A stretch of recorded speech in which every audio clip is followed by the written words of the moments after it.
कि हम विश्व गुरु बन करके $1 ट्रिलियन इकोनॉमी बना लेंगे। स्मार्ट सिटी का सपना दिखाया था। क्या इस सप्लीमेंट्री बजट में स्मार्ट सिटी का कहीं स्थान है? मुझे तो यह लगता है कि 5 साल का वो कार्यकाल और लगभग 2 साल अब पूरे होने जा रहे हैं।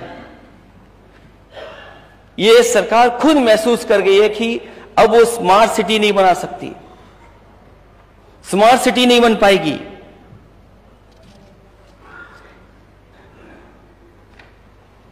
और अगर कोई काम चल भी रहा होता है तो इस सरकार को पता है कि चलती चक्की में रोड़ा कैसे अटकाना है। ये रोड़ा अटकाने वाली सरकार है, विकास गति को रोकने वाली सरकार है। और फिर पीडब्ल्यूडी में नंबर 2 पे सबसे ज्यादा बजट आप सप्लीमेंट्री में मांग रहे हैं। आप पूर्वांचल एक्सप्रेसवे, बुंदेलखंड एक्सप्रेसवे में उसमें भी पैसा मांग रहे हैं। कब उद्घाटन हुआ था? हमारे माननीय सदस्यों को याद होगा किस जमाने में उद्घाटन हुआ, और आज भी पैसा मांग रहे हैं उसके अंदर। दूसरा बुंदेलखंड एक्सप्रेसवे, उसके लिए भी पैसा मांग रहे हैं आप। तो सरकार को स्वीकार करना चाहिए कि वो जो उद्घाटन हुए थे वो आधे अधूरे उद्घाटन थे, आधे अधूरे उद्घाटन थे। और अगर बजट नहीं खर्च हो पा रहा है तो सरकार को स्वीकार करना चाहिए कि पुअर गवर्नेंस है उनकी,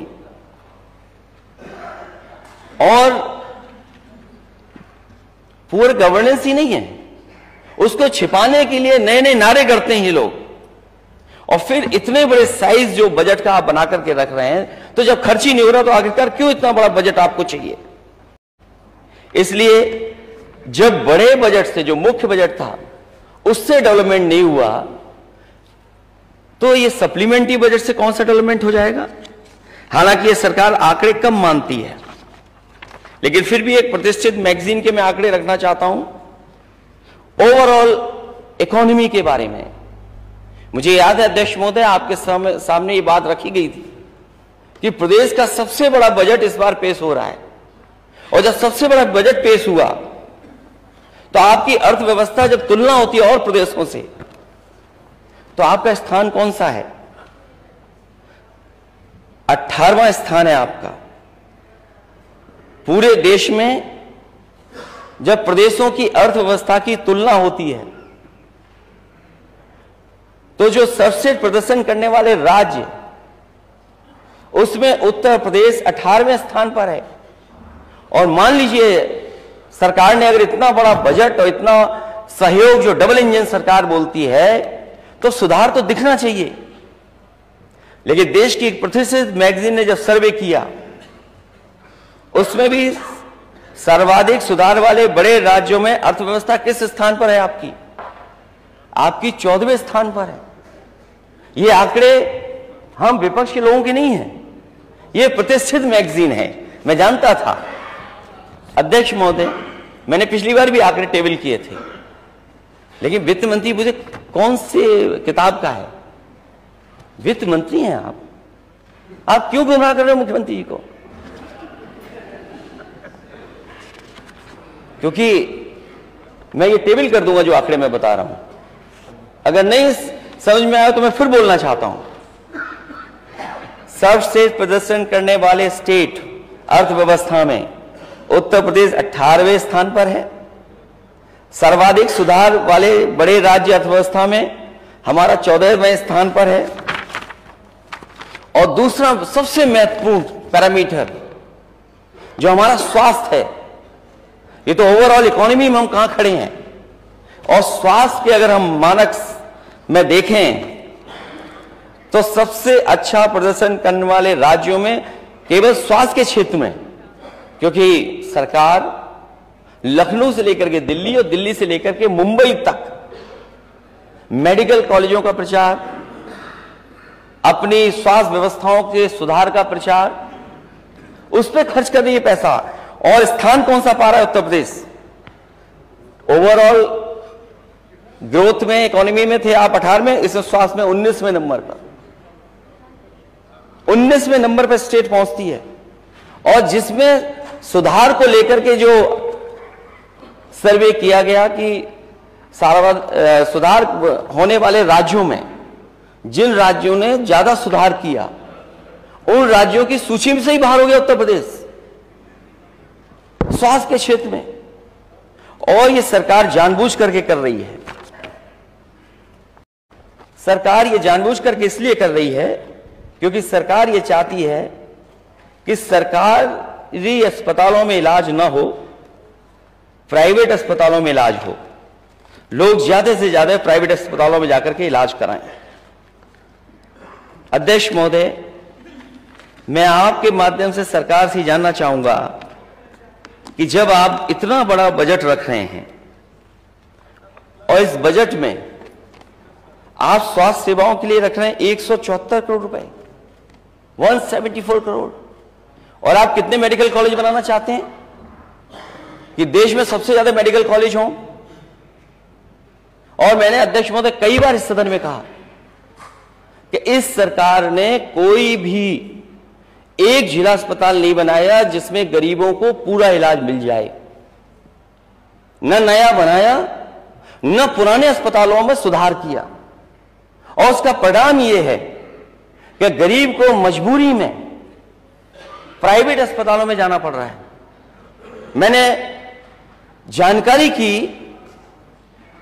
तो सबसे ज्यादा लोग अगर अस्पतालों में आ रहे हैं तो आपके जितने प्रेस्टिजियस हॉस्पिटल्स हैं लखनऊ के, चाहे वो पीजीआई हो, केजीएमई हो, चाहे लोहिया हो, चाहे बलरामपुर अस्पताल हो, वहां लोग धक्के खा रहे हैं। इलाज के लिए उन्हें इंतजार करना पड़ता है।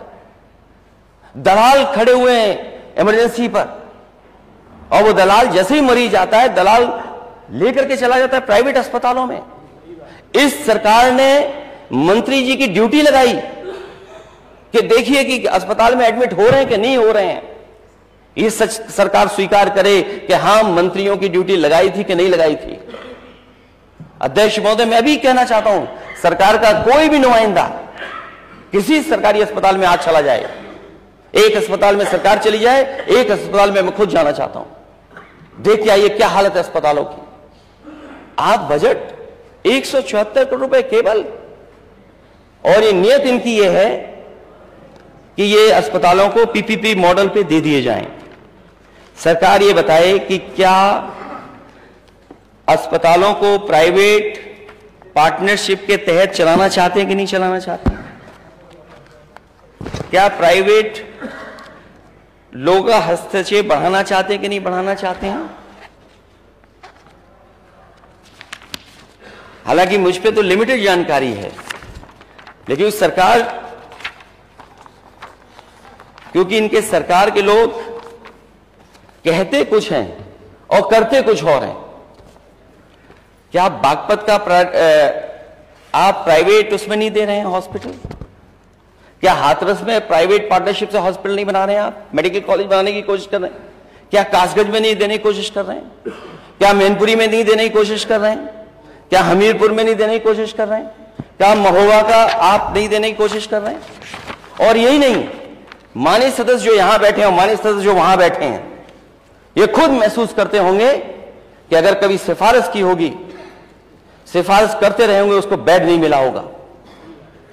बेड नहीं मिलता। अगर किडनी ट्रांसप्लांट होनी है तो उसके लिए ऑनलाइन आपको बताना पड़ेगा, तब जाकर के किडनी ट्रांसप्लांट होगी। उसके लिए कितना इंतजार करना पड़ेगा? हार्ट को लेकर के कितना इंतजार करना पड़ेगा आपको? कभी कभी किडनी डायलिसिस की बात करते हैं। अगर ये किसी ने शुरू किया था अध्यक्ष महोदय, तो समाजवादी पार्टी के समय पर फ्री डायलिसिस अस्पतालों में शुरू हुआ था। न केवल फ्री डायलिसिस शुरू हुआ था, जबकि फ्री टेस्ट हो गरीबों के, और एक एग्जाम्पलरी हॉस्पिटल्स बनाए थे। और मैं आज भी कहता हूं, मैं किसी योजना से किसी गरीब का लाभ हो जाए उसके खिलाफ नहीं बोल रहा हूं। मैं, अच्छी बात है, आयुष्मान योजना बने, उससे भी अच्छी योजना लेकर के आए। लेकिन मैं समझता हूं अध्यक्ष महोदय, जो कभी नेताजी ने सोचा था, समाजवादियों ने जो करके दिखाया था कि एक बार गरीब अस्पताल में पहुंच जाए, उसे किसी कार्ड की जरूरत नहीं पड़े, उसका पूरा इलाज दवाई मुफ्त हो, से पैसा नहीं देना पड़े। सड़क को लेकर के बहुत चिंतित हैं सभी माननीय सदस्य। हमारे सदस्य तो बोलते हैं, अध्यक्ष महोदय दूसरी तरफ के सदस्य तकलीफ है, उनको परेशानी है, सब जानते हैं, लेकिन पता नहीं डर किस बात का कि बोल नहीं रहे हैं। सड़कों में गड्ढे हैं, गड्ढों में सड़क है, और फिर हिस्टोरिकल सरकार लूट कर रही है। हिस्टोरिकल अध्यक्ष महोदय, इस विभाग की शुरुआत ही बड़ी अच्छी हुई। जैसे विभाग में नए मंत्री अपॉइंट हुए, क्या उसमें खेल हुआ था कि नहीं हुआ था? और ऐसा खेल हुआ खेल मंत्रालय में। अभी उस खेल में नहीं आया हूं, वो अभी खेल में नहीं आया हूं, अभी इंडिया जीत हार में नहीं आया हूं, अभी आ जाऊंगा थोड़ी देर में। अध्यक्ष महोदय, पीडब्ल्यूडी विभाग में मंत्री के बनने के बाद तुरंत खेल हो गया, और वो तो नजर सरकार की पड़ गई, थोड़ा बहुत बचा होगा, लेकिन मुझे नहीं लगता कुछ बच पाया होगा। आप मेंटेनेंस पे कितना पैसा ले रहे हैं आप? हमारे माननीय सदस्य लोग सवाल उठाना चाहते थे मेंटेनेंस पे। अध्यक्ष महोदय, पिछले जब से सरकार बनी है, सरकार बताए जब बजट में पैसा नंबर 2 पे आप पीडब्ल्यूडी में ले रहे हैं, तो सरकार बताए कि आखिरकार मेंटेनेंस के लिए पैसा आप कितना खर्च कर रहे हैं, गड्ढा मुक्ति के लिए कितना पैसा खर्च कर रहे हैं, और आपकी तारीख के बाद तारीख बदल जाती है। माननीय मंत्री जी ने कब कहा था कि गड्ढा मुक्त हो जाएंगी सड़कें उत्तर प्रदेश की? एक बार का, 2 बार का? माननीय मुख्यमंत्री नेता सदन बताएं कि उन्होंने गड्ढा मुक्ति के लिए कितनी बार कहा कि गड्ढा मुक्ति हो जाएगी सड़क? क्या उत्तर प्रदेश की सड़कें गड्ढा मुक्त हो गई? क्या डबल इंजन की सरकार ऐसी चलेगी कि सड़कों में गड्ढे होंगे और केवल गड्ढों से लोगों को असुविधा नहीं हो रही बल्कि एक्सीडेंट हो रहे हैं? न जाने कितने लोगों की जान गई उससे, न जाने कितने लोग हॉस्पिटल चले गए, न जाने कितने लोगों की गाड़ियों का मेंटेनेंस करना पड़ा होगा। सड़क में गड्ढे, क्या गड्ढा मुक्त हो गई सड़क? क्या आज सप्लीमेंट्री बजट के बाद सरकार बताइए कि पूरे उत्तर प्रदेश का गड्ढा मुक्त हो गई सड़कें? और सबसे ज्यादा अध्यक्ष महोदय, लखनऊ और कानपुर मंडल में सबसे ज्यादा गड्ढा वाली सड़कें आपको दिखाई देंगी। जब लखनऊ में गड्ढा नहीं मुक्त हो पाई हैं, तो प्रदेश में क्या उम्मीद करोगे? हमारे माननीय सदस्य ने कल बहुत अच्छी बात कही कि वो घोड़ा समझ लेता है कि घोड़ा सवार कैसा है, घोड़सवार कैसा है। अधिकारी समझ गए हैं कि सरकार कैसी है। इसलिए आपके कंट्रोल में नहीं है चीजें। आपके कंट्रोल में अगर चीजें होती तो न जाने कहां पहुंच गया होता है स्टेट। क्योंकि $1 ट्रिलियन का अगर सपना आप दिखा रहे हैं, तो $1 ट्रिलियन का सपना कैसे पूरा होगा? अगर $1 ट्रिलियन का सपना पूरा कर रहे हैं, तो सप्लीमेंट्री बजट में क्या है जो आप $1 ट्रिलियन इकोनॉमी का सपना पूरा कर रहे हैं आप? और तब जब रोजगारी बढ़ रही है, महंगाई बढ़ रही है आपकी। हमारे माननीय सदस्य सब जानते हैं कितनी महंगाई है, कहां पहुंच गई महंगाई, आखिरकार इसका मुनाफा कहां जा रहा है, मुनाफा किसकी जेब में जा रहा है?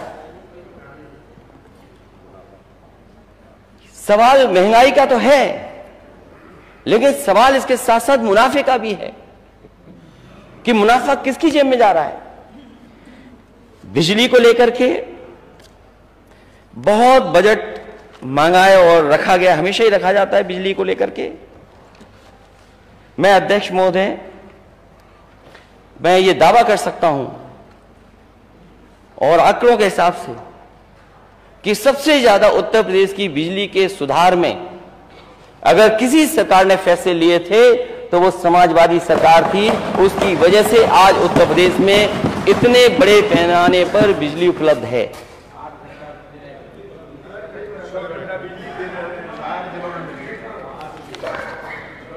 मैं अध्यक्ष महोदय सोचिए आप, ये दुर्दशा है। चारा पानी तक नहीं मिल रहा है, गौवंश भूखे प्यासे मर रहे हैं क्योंकि गौशालाओं के नाम पर योगी सरकार में सिर्फ भ्रष्टाचार हो रहा है, केवल लूट हो रही है। और इसको चलाने वाले लोग भाजपा से जुड़े लोग हैं और सरकारी अधिकारी मिलकर के चारा पानी तक खा पी जा रहे हैं। बताइए, ये स्थिति है। और किसी गौशाला को आप दिखाइए, किसी गौशाला में चले जाइए आप, और जिस दिन गौशाला के नीचे आसपास खुदाई होगी, न जाने कितनी गौशाला चलाने वाले लोगों ने जेबीसी मशीन लगा करके वहीं पर गाड़ दिए गाय। आप किसी को दिखवा लीजिए, बाजारों में सांड गौवंश, सड़कों पर सांड, खेतों में सांड। खेती किसान कितनी जान जा चुकी है। पिछली बार भी हम लोगों ने सूची दी थी 5,000। अध्यक्ष महोदय, पिछली बार भी सूची दी थी कि जिन लोगों की जान गई है खेतों में, किसानों की, मजदूरों की, और उनकी क्या सरकार ने मदद की है। इसलिए 250 करोड़ से कुछ होने वाला नहीं है। अगर आप ईमानदारी से सेवा करना चाहते हैं, अगर नंदी मानते हैं उसको, सच्ची सेवा करना चाहते हैं, तो 250 करोड़ से नहीं, आपको 5,000 करोड़ रुपए खर्च करने चाहिए इसके लिए। क्यों नहीं खर्च करने आप 5,000 करोड़ रुपए? हम लोग कह रहे हैं, विपक्ष के सब लोग कह रहे हैं 5,000 करोड़ रुपए लगाइए आप और पास करिए। हम लोग ताली बजा करके और टेबल बजा करके पास कराएंगे।